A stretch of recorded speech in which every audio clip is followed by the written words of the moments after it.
Best of R / Tales from Retail Episode 7.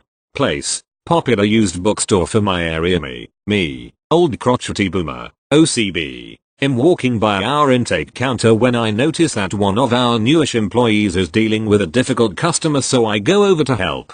Me. Hey there, is there something I can help you with? OCB. Yay. This book says it's $5.95, but this book isn't worth that much. Why is it so high? Me. Our prices are determined by the newness and the overall popularity of the item. This particular western is relatively new and must be selling particularly well. OCB. Well, it's not worth that much. And there's a sticker underneath the sticker price that says it's worth $3.50. I'll pay $3.50 for the book. Me. Oh, I'm so sorry. That's an old sticker and our policy is to remove those so there's not any confusion. That $3.50 sticker was an old price, but the price was changed to reflect the popularity of the item and the frequency it comes in. I'm sorry for the confusion. Note, we're supposed to remove old price stickers, even those that obviously aren't from our store, because CB customers are always trying to buy items for less their going rate. OCB. Look, I've been reading westerns for over 40 years now and I'm telling you that this book is too high. Me. I'm sorry sir, but that's the going rate and I can't change it. Would you like to purchase the book at the current price? OCB. I'll never buy it at that price, but I will at $3.50. You guys are ripping people off. I've been reading westerns for over 40 years now and I know what this book is worth. Me. I'm sorry sir, but I can't change the price. But you can feel free to try and find a better price at another bookstore. OCB. Is there another used bookstore in town? Me. Not another used bookstore, no. OCB. That's right, because you ran the others out of business. Me. Obviously very annoyed now. Well, I guess that means we must be doing a good job. Are you planning on buying the book? OCB. Not at $5.95, never. But I will buy the book at $3.50. Me. Taking the book to be reshelved. Okay sir, you have a nice day. Ugh.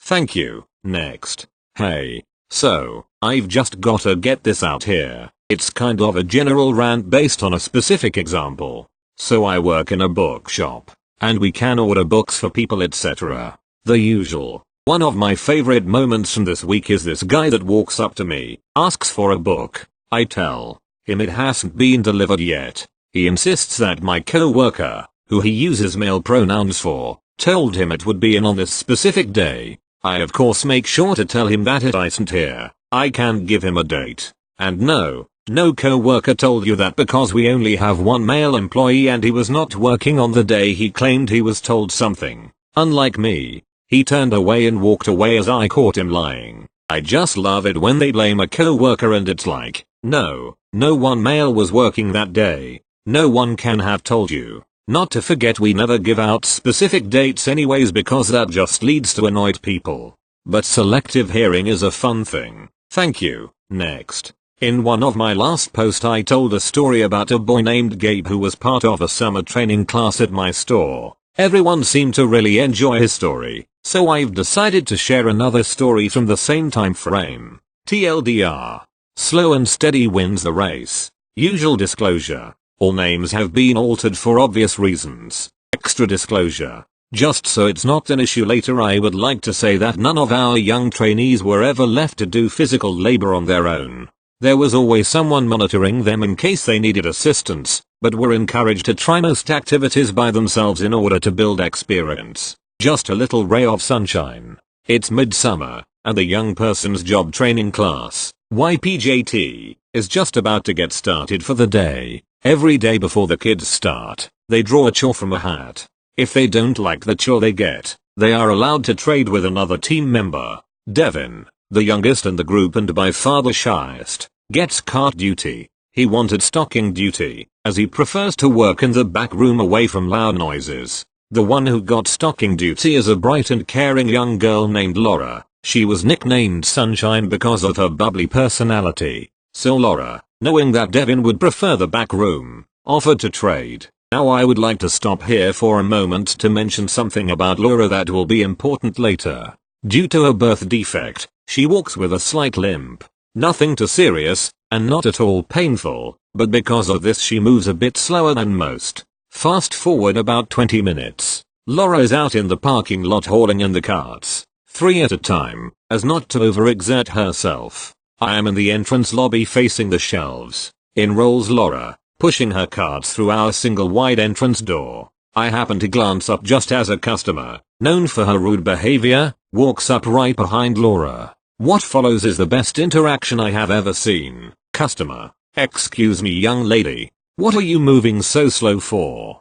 You're blocking the entrance." Laura spins around on her heel to face the customer, places a hand on one hip and says, "I'm not slow, I'm graceful." She spins back around and continues at the same easy speed with her carts. When she finally clears the entrance she turns to the customer again, curtsies, and says with the brightest most innocent smile, "Thank you for waiting. Have a wonderful day, miss." The customer is so red, either with anger or embarrassment, no sure which, she just nods quickly and bustles away. I am so proud of this girl. In that moment I just couldn't contain myself. I bust out laughing and gave her a big hug.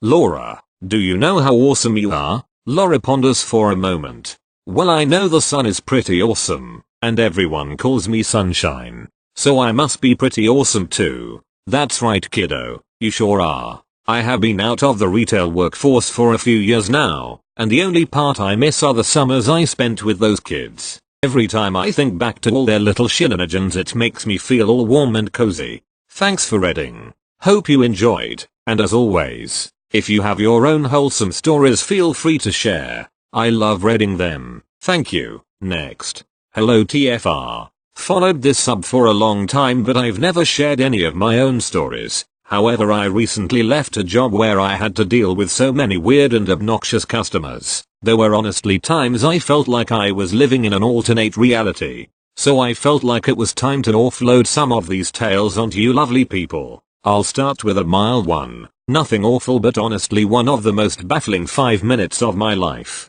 A customer walks in and tells me he's interested in the Cajun, a drum that's basically a wooden box for anyone that doesn't know. We have on display in the window. So far so normal. I offer to get it out for him, and while doing so he asks if I know the measurements of it because he wants to use it as a table, and he wants to put a lamp on it and he needs to know if it will fit. Less normal, but it's none of my business what people choose to do with the instruments they buy once they've bought them. Anyway, I didn't know the measurements of it so I offer to get a tape measure from the back and measure it for him. But the back room of that place was like a hoarder's paradise and finding anything that wasn't big enough to immediately stand out was impossible if it wasn't on top of one of the piles. So I grab a spirit level and return, jokingly apologize for my unconventional measuring style and try to move around him to measure the Cajun/table but he stays stood in front of it and says with a bit of an irritated tone, "Well, that's no good, I can't take that with me." Slightly confused, I reply, "No, but I couldn't have let you take the tape measure either." "Oh. Well, this is A4 anyway, isn't it?" he says, picking up a book off the counter. It wasn't, but I was still processing whether this man really thought I was just going to let him take our tape measure home and also wondering why he even thought he needed to when the Cajun/table was right there. He quickly and haphazardly held the book up against it as if he was measuring it, but the most accurate measurement he could possibly have got from this is that it was about 2.5, not A4 books high. I did try offering him the spirit level again while he was trying to measure with a book he didn't know the size of, even showing him the centimeters marked out on it, but he waved me away, clearly satisfied with his own method. I think he did actually come back another day I wasn't working and buy it, but I never worked out what exactly it was he was expecting me to do or if there was anything else I could have done to make that interaction make any more sense. Thank you. Next. This is a story from a long time ago, but I still think about it all the time, and I figured you guys might like it. I work at a thrift store as a supervisor and I was working one of our big sale days. I was moving some shopping carts back to the cart corral when one of my team members asked me to come over to the jewelry showcase as a customer had a question about the item that she was looking at. I went over. She was looking at a pair of really nice sunglasses that were probably worth over $150 brand new, and they were put out for $19.99. She was asking me if the price could be lowered as there was a scratch on one of the lenses. I know that my jewelry pricer takes a lot of consideration and thought into the high quality items that we get in. I take a closer look at the sunglasses and they were in pretty good quality other than the scratch on the lenses.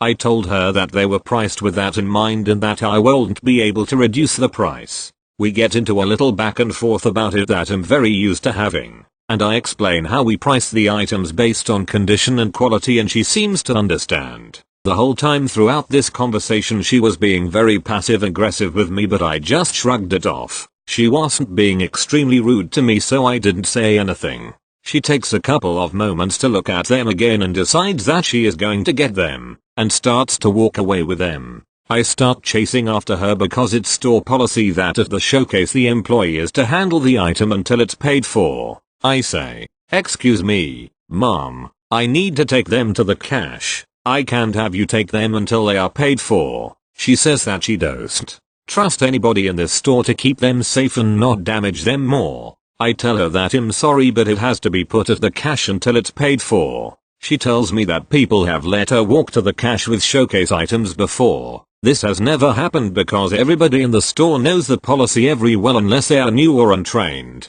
and so we get into another back and forth.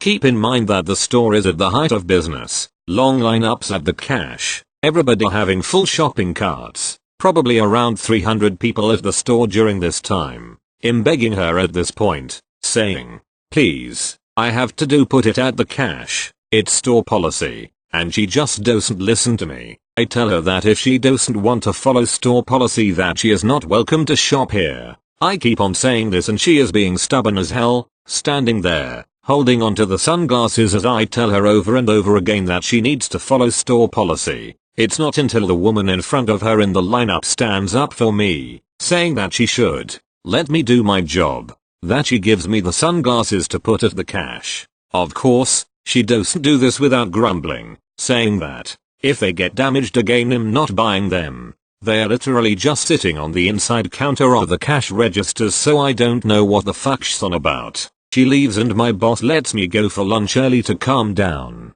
Luckily, the rest of my day was much better, and I got to have some great conversations with some of my favorite regulars. Thank you. Next. So this happened a few days ago. I work at a cell phone sales store. We sometimes run a promo where if you add a line to your account you can register online to get a prepaid $200 MasterCard. I get a call at the store around 11 AM and a customer is telling me how he added a line back in May and never received it.